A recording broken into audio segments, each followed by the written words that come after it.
दोस्तों, आज मैं आप लोगों को आज की हॉरर वीडियो शुरू करने से पहले एक तथ्य बताना चाहता हूं कि मेरी कहानियां देखने वालों में से 90% लोगों ने चैनल को सब्सक्राइब नहीं किया है, पर वे वीडियो का आनंद लेते हैं। तो अगर आपने सब्सक्राइब किया है तो धन्यवाद, और अगर नहीं किया है तो अभी करें। अरे ऐप कर भी दे, शर्माए मत। सरकटा। आपने सरकटा के बारे में कई कहानियां सुनी होंगी, लेकिन इस वीडियो में हम आपके लिए बंगाल में घटी एक सच्ची घटना लेकर आए हैं। दिवाकर बचपन से ही लखनऊ में पला बड़ा था और कई सालों बाद अपने गांव वापस जा रहा था। उसका गांव पश्चिम बंगाल और बांग्लादेश के एक छोटे से कोने में स्थित था। वह गांव पहले केवल बचपन में ही गया था। अपने माता पिता के निधन के बाद गांव में सिर्फ उसकी नानी ही रह गई थी, जिन्हें वह अपने साथ लखनऊ वापस ले जाने के लिए आया था। वह गांव तो पहुंच गया था, लेकिन गांव की मुख्य सड़क बारिश के कारण खराब हो गई थी। फिर उसे पास में ही एक साइन बोर्ड दिखा जो जंगल के रास्ते से उसके गांव की ओर इशारा कर रहा था। उसने जंगल का रास्ता तो ले लिया, लेकिन उसे नहीं पता था कि यह रास्ता लेना उसे कितना महंगा पड़ सकता है। शाम ढल रही थी, जंगल पूरी तरह से सुनसान हो चुका था और पूरे रास्ते में उसके अलावा और कोई भी नहीं था। कुछ दूर जाते ही दिवाकर को अजीब सा भारीपन महसूस होने लगा और उसे ऐसा लगा कि एक 10 फुट लंबा आदमी झाड़ी के पीछे से उसे घूर रहा है। ये देखकर दिवाकर थोड़े तेज चलने लगा और तभी अचानक वह किसी चीज पर लड़खड़ाकर गिर गया। जब उसने पलट कर देखा तो वह एक कटा हुआ सड़ा हुआ इंसान का सिर था। ये देखकर दिवाकर तेजी से भागकर किसी तरह अपनी नानी के घर पहुंचा। नानी उसे देखकर खुश भी हुई और दुखी भी। खुश इसलिए क्योंकि नानी ने उसे कई सालों बाद देखा था, और दुखी इसलिए क्योंकि वह पूरा कीचड़ से सना हुआ था। तभी दिवाकर ने उन्हें बताया कि वह जंगल के रास्ते से आया है, और तभी उसे एक कटा हुआ सिर दिखा। ये सुनकर नानी का चेहरा बिल्कुल सफेद हो गया और फिर उसने बताया कि उस जंगल का रास्ता बहुत सालों से सुनसान पड़ा है, क्योंकि वहाँ सकुंडो कोटा यानी सिरकटा रहता है। कहते हैं कि उसके गांव में एक लंबा चौड़ा लड़का रहता था और एक दिन उसे एक लड़की से प्यार हो गया। जब उसने अपने प्यार का इजहार उस लड़की से किया तो उसके परिवार वालों ने उसे बहुत मारा पीटा और उसकी खूब बेइज्जती की। उस दिन के बाद से वह लड़का बिल्कुल पागल सा हो गया।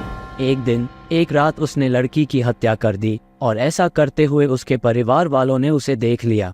उन्होंने उसे जंगल में ले जाकर उसका सिर काट दिया और उसका शव वहीं जंगल में छोड़ दिया। और कहते हैं कि तभी से उस सिरकटे की आत्मा उस जंगल में बदले की आग में भटकती है, और जिसे वह दिख जाता है उसका सिर काटकर उसे भी अपनी तरह सिरकटे में बदल देता है। दिवाकर यह कहानी सुनकर चौंक गया और उसे इस कहानी पर विश्वास नहीं हुआ। उसने अपनी नानी से कहा कि मैंने जो जंगल में देखा वह सिर्फ एक आदमी का कटा हुआ सिर था, और इसके बाद वह अपनी नानी के साथ खाकर सोने चला गया। जैसे ही आधी रात हुई, दिवाकर को ऐसा लगा कि कोई धीमी सी आवाज में उसे बुला रहा है। दिवाकर जाग गया और उसे लगा कि यह उसकी नानी होगी, तो वह अपनी नानी के कमरे में देखने गया, लेकिन नानी पूरी गहरी नींद में सो रही थी। दिवाकर को यहाँ अपनी थकावट का असर लगा और वह सोचकर सोने चला गया। लेकिन जैसे ही दिवाकर की आंख लगी, उसे वह आवाज फिर से सुनाई देने लगी। जब उसने उठकर देखा तो वह उसी जंगल में था और उसके पीछे एक 10 फुट लंबा आदमी हाथ में अपना सिर लिए खड़ा था। वो वही सड़े मांस वाला सर था जो दिवाकर को रास्ते में मिला था। कटा सिर दिवाकर से मदद मांगने लगा और कहने लगा, क्या तुम मेरा सिर मेरी गर्दन से जोड़ सकते हो? मदद मांगने के बाद वह कटा सिर जोर जोर से हंसने लगा। तभी दिवाकर की नींद खुल गई और उसने देखा कि उसके बिस्तर के सामने कटा सिर हवा में उठ रहा था और जोर जोर से हंस रहा था। दिवाकर समझ नहीं पा रहा था कि क्या करे। फिर वो जोर से चीखा और उसकी नानी उसके कमरे में आ गई और लाइट्स ऑन कर दी। अब वो सिर गायब हो चुका था, और जब उसकी नानी ने पूछा कि क्या हुआ, तब दिवाकर ने कहा, कुछ नहीं, बस एक बुरा सपना था। और उस रात दिवाकर अच्छे से सो नहीं पाया। दिवाकर ने गांव वालों से कई कहानियां सुनी थी, उनमें से एक ये भी थी कि सरकटा सबसे मदद मांगता है। अगर कोई उसका सिर जोड़ दे तो वह पूरे गांव को खत्म कर देगा, और अगर नहीं जोड़ पाता है तो उसे भी अपने जैसा सरकटा बना देगा। उस रात जब दिवाकर सोने गया तो उसने देखा कि उसकी खिड़की के सामने एक अजीब सा लंबा आदमी सफेद चादर ओढ़े खड़ा है। अचानक उसका दम घुटने लगा, तभी उसने देखा कि सरकटे का सिर अपने बालों से उसकी गर्दन दबा रहा है। इससे पहले कि दिवाकर कुछ कर पाता, अचानक एक अजीब सी हवा आई और दिवाकर बेहोश हो गया। जब दिवाकर को होश आया तो उसने देखा कि उसकी नानी उसके सामने खड़ी है। दिवाकर ने अपनी नानी को सरकटे के बारे में सब कुछ बता दिया। ये सुनकर नानी बिल्कुल चौंकी और फिर दोनों ने मिलकर ये तय किया कि कल सुबह वे इस गांव को छोड़कर वापस शहर चले जाएंगे। और फिर दोनों सोने चले गए।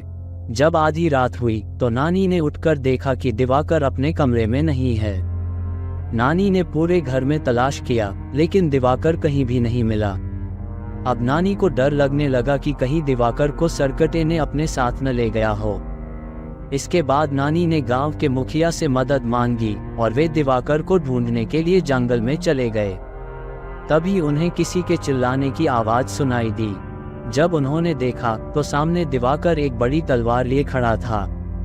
उसकी आंखें पूरी तरह से सफेद हो चुकी थीं और वह पूरी तरह से पागल सा हो गया था। तभी नानी ने दिवाकर को आवाज दी और आवाज सुनते ही दिवाकर ने अपनी तलवार से अपना सिर काट लिया। ये देखकर सारे गांव वाले वहां से भाग गए और नानी वहीं बैठकर रोने लगी। सालों बाद सभी ने सरकटे के हाथों मौत देखी थी और इसलिए इस घटना के बाद सभी गांव वाले उस गांव को हमेशा के लिए छोड़कर चले गए। कहा जाता है कि अभी भी बंगाल के जंगलों में कई सरकटे रहते हैं जिन्हें कांदा कोटा या स्कोंडा कोटा कहा जाता है। और हाँ दोस्तों, अगर आपको ये सरकटे की कहानी अच्छी लगी तो हमारे चैनल सोल्स वर्ल्ड को सब्सक्राइब करना न भूलें।